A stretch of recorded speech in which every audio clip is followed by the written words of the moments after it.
Hi everyone, it's Mrs. Murphy from the Upton Town Library, and for today's tween and teen craft tutorial, we're going to be making Rapunzel braided bookmarks. You can find the template for these towers. There are 3 towers to choose from, and the template is on today's teen group meeting, which is January 12th. So you can find the template there to download, or you can just create your own. I'll show you the things you'll need to make this craft in just a moment. Our Rapunzel craft today goes along with the movie Tangled. The teen group is working on movies this month, and Tangled is a movie from Walt Disney's Animation Studios. So let's get things set up and we'll get started. So here are the things that you'll need today to make your Rapunzel bookmark. The template, like I said, you can find on our website, so you can print that out. I've printed out the template on a piece of thicker paper. This is cardstock, but you can always print it on regular paper. And if you'd like it from the library, we can always print it here for you, or even make it on cardstock for you. So you'll need that. I have a clipboard here because when we start to do our braid like that, I like to use a clipboard to tape my pieces of thread down so I have a place to work and they don't move, but you could always tape them to a countertop, something like that. Things to color with, design with, however you want to decorate your towers. I did mine in this gray tone that I have the gray marker. A pencil would work nicely, something to give it that stone look. You could get even more detailed with that. The crayons, I just chose to use a different texture to color the face, and I designed the face first with a fine tip Sharpie.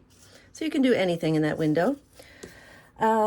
Scotch tape, like I said, to tape your thread down. And for the thread, we've got embroidery floss. I've got a lot of different gold tones here since the movie of Tangled. Rapunzel has gold hair at the beginning of the movie. And scissors, just to do trimming and cutting. So those are the things you'll need. The first thing you'll want to do is choose which tower you're going to make. So for the sample, I made the first one. So for today, maybe we'll do the middle one.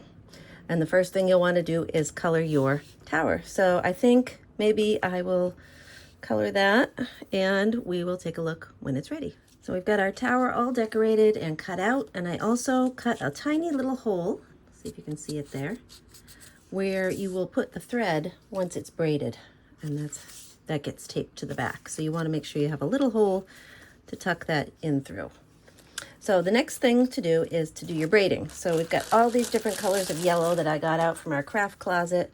We've got some bright yellow variegated, so it turns different colors of yellow and white. We've got this one, which I think would be really fun to try. We might try that today. We've got plain yellow, we've got darker gold. So really it's whatever you like, or you could even go with a different color. So I think for this one, we'll use this multicolored thread. And you want to make sure you have 3 long strands of it. So I'm going to, let's see if we can open this up.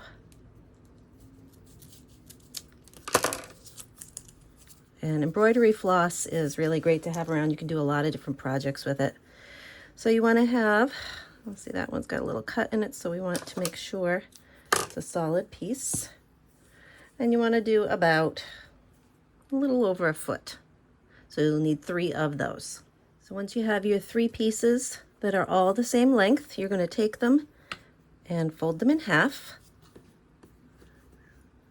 and then tie a small loop at the top. And that's where you will tape it down to start braiding from. It doesn't have to be very large, so just like that. We've got our loop, so I'll take that here, and I'm just going to tape it down to this clipboard, and that makes it a little easier for when you are braiding. So this has actually 6 now, so we're going to separate it into thirds and then start our braiding process. So if you've never braided before, it's over and then under.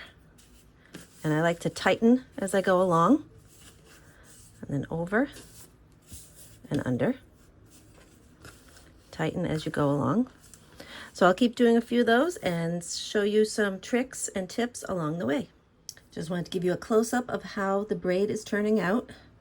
You can see the colors really starting to come together there. And what I like to do as I go along is, put a little piece of tape, because this will start to move back and forth. And if you keep taping as you go along, it makes it a little easier to tighten your sections. So I'm going to finish the braid and show you how to tie it off at the end once you're there. Once you're down toward the bottom, you can see I've taped along the way as I've braided.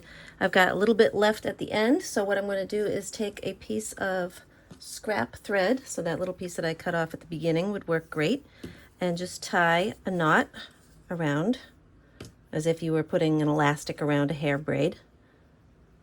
So just tying it in a simple square knot. Make sure it's up high enough. And then we'll trim that off and the braid will be complete. If you're a little older making this craft and you don't want to make it into a Rapunzel tower, what you could do is just make this any color you like and add beads on the end and just leave it as a simple braided bookmark. It doesn't have to go with anything else. That would be a perfect bookmark for a gift for someone, using all sorts of colors. So here's your braid, and then what you'll do is take it and feed it through the hole that you created. There we go. So it's really long. And then just tape it to the back so it doesn't come out.